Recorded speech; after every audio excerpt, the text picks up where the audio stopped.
Sensuality is an enriching experience that transcends mere physical touch.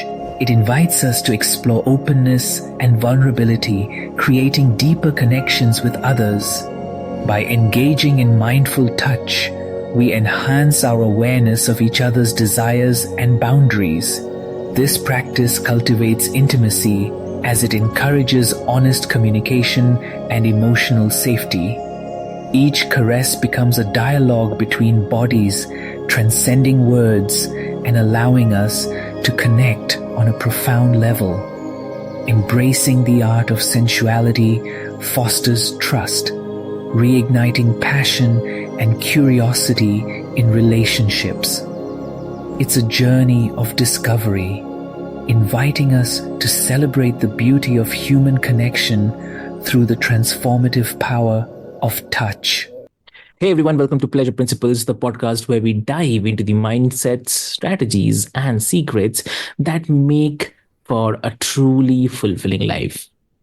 I'm your host Avik, and today we are going beyond the surface to explore the resilience, mental health, and the art of thriving even when the going gets tough. So joining us today is Rob Tracz. So welcome to the show, Rob. Hey, thank you for having me. I'm excited to be here. Lovely. So before we start, I'll quickly love to introduce you to all of our listeners. Dear listeners, Rob is the founder of Prime Performance Coaching and a powerhouse in the world of mental and physical well-being. So Rob helps entrepreneurs break through the burnout, redefine their limits, and achieve holistic success in the business and life.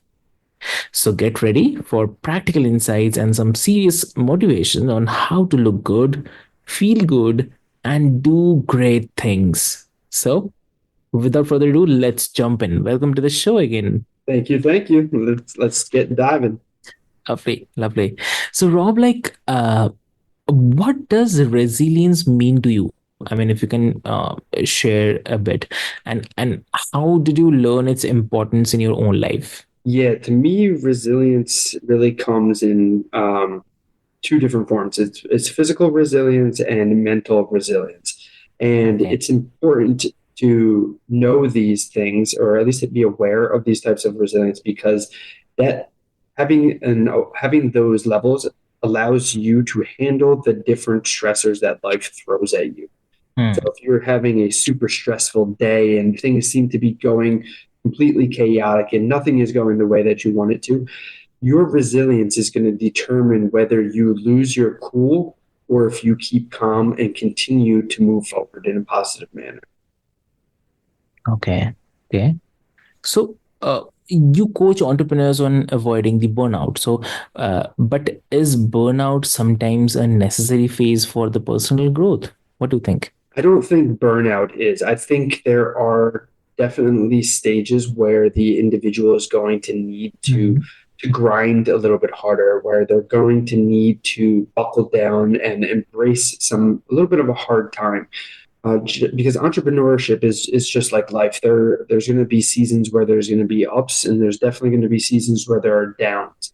And that's why Hmm. that resiliency is going to be so important, because you want to minimize the swing between those ups and downs. The more towards the middle of a consistent calm you can be, the smoother the journey is going to be.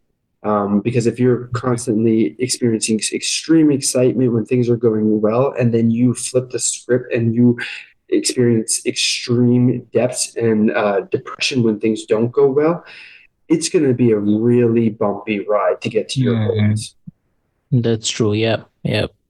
So, when you talk about holistic success, so what's the one aspect that people tend to overlook the most? The most overlooked is probably the community. So social skills and social support, really identifying those around you, and making sure that you have a strong team triangle, and you're learning from great coaches. You're really earning with the captains that are helping the business and life move forward, and you're also feeling supported from the crowd that's on the sideline that are cheering you on. And if you're struggling to have a strong team triangle, then business is going to be tough, and it's not going to be as easy to bounce back when things are going rough, and it's not as exciting when things do go well, because when you have that support system around you, it also makes celebrating a lot more fun too, and enjoyable. Okay, okay. And like some people think that resilience is just about toughing it out. So, do you think there's more to it? Yes. So when you're building resilience and you're working to get stronger, it is about being tough, and it is about exposing yourself to challenges and trying to overcome them.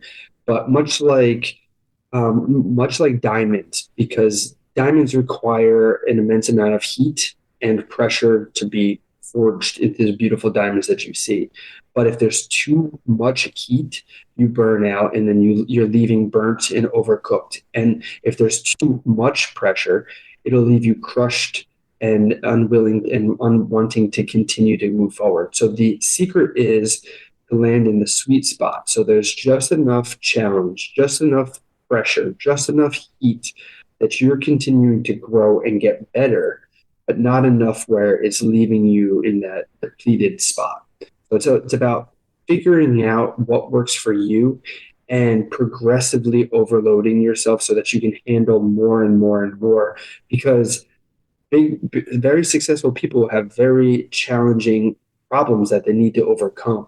And if you're not equipped to handle those, then you're not going to be very successful in the end game. Got it. Got it. So, like many listeners feel that they are doing everything to optimize, but yet they are still stuck. So, what's off? I mean, often missing in this approach. Yeah, what's often missing is people are doing it's a great spot to start, right? So when you're starting out and you're learning and you're trying to figure out what works for your business, it's good to try a lot of different things. But when you're spread so thin and you're copying a lot of other individuals, you lack that uniqueness for you. Because once you bring it in and you make it part of your own, and you've spun the concepts and you're creating something unique to you, that's going to motivate you and inspire you to continue driving forward and exceeding expectations. And bringing that on changes how a lot of how you look at things changes. So when you bring it into your own light and you create your own strategies, and you put your own spin on it, it changes a lot of the game. Okay. Okay. So, also like, how do you balance the ambition and the need for mental peace without compromising on, I mean, anything either? Yeah, I think having different seasons. So knowing which season you're in Hmm. can really motivate you to keep going. Because if you're going into a season, or like a sprint season is what I like to call it, where there's going to be a lot of work, and you have to do a lot of different things, you can kind of buckle down a little bit more on that. And plus, when you know it's a sprint season, there's a deadline. So having that deadline in mind, and knowing that after the sprint season, you're going to embrace an off season where you can spend a little bit more time resting, reflecting, and recovering, so that you can plan ahead and have another sprint season so you can keep moving that needle forward.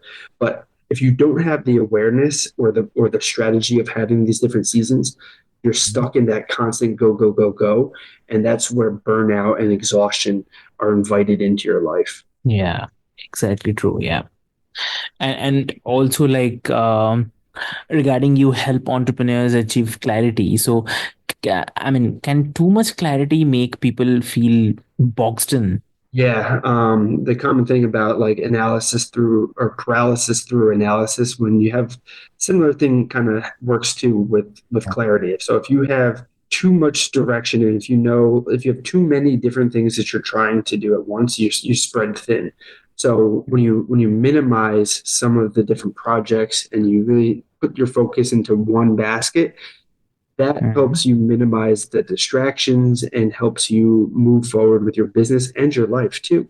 Because in business, you might be doing a lot of different things. And in personal life, you might have a lot of different things too. Like if you have friends' birthday parties, and then you have social events and sporting events, and family members are doing different things. And then there's different like events that you want to go to. You can spread yourself out and not be able to show up and be present 100%, because then you're just kind of floating through the life, and it's hard to enjoy stuff when you can't be fully present. So reducing the distractions, reducing a lot of the stimulus, and bringing that clarity into one light and not spreading it out everywhere can really be helpful. Mm.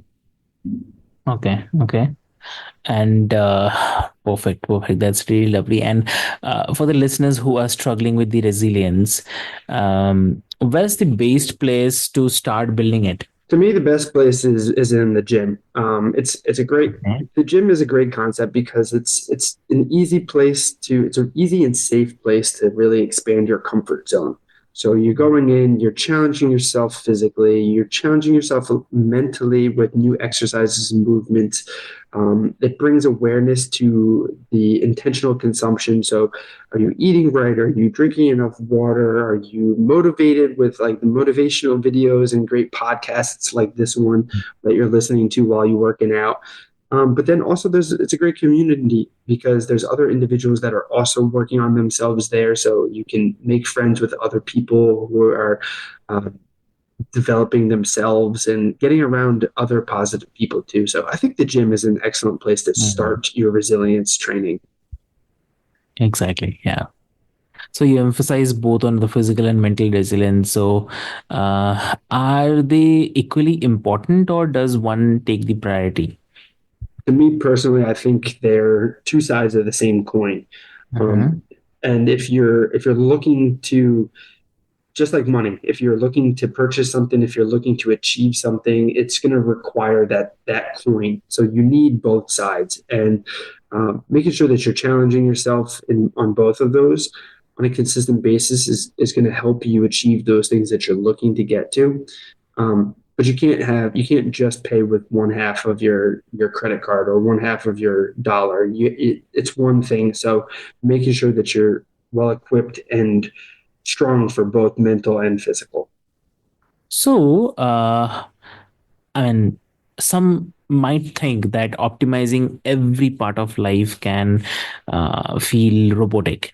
So, how do you keep the human touch? Yeah, keeping the human touch by keeping awareness on what you enjoy. Because if you're all work, Huh? no play, leaves for a really dull day.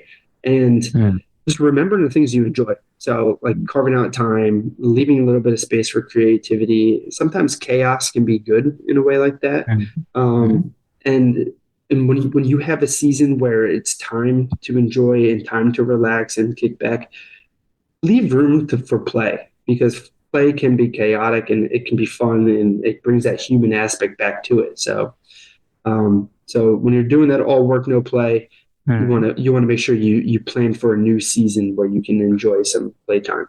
Okay. Okay. Great. And so, from your experience, what advice would you give to the listeners? I would say pay attention to what works for you. Um, Mm. Getting some sort of a reflection or awareness practice where you can take an outside look and look in on your life, whether that's journaling, meditating, getting around a coach or a mentor who can show some tough love, or who can motivate you and bring you back in when life does get a little chaotic. Because Yeah. it's easy to get lost when you're in that whirlwind. So having some sort of strategy to kind of get an external view from where you're at. Mm. Great. That's really lovely. Great. So, thank you, Rob, for those amazing insights and the practical strategies to help us build resilience and the balance. And for all the listeners who is listening, I hope that you are leaving with a fresh perspective on how to elevate your personal well-being and reach your goals without losing yourself in the process. So, if you have enjoyed today's episode, be sure to subscribe, rate, and share the pressure principles with anyone who's ready to break free from burnout and achieve a fulfilling, balanced lifestyle. So until next time, keep striving, keep thriving, and remember that pleasure is a principle not worth following. So thank you so much.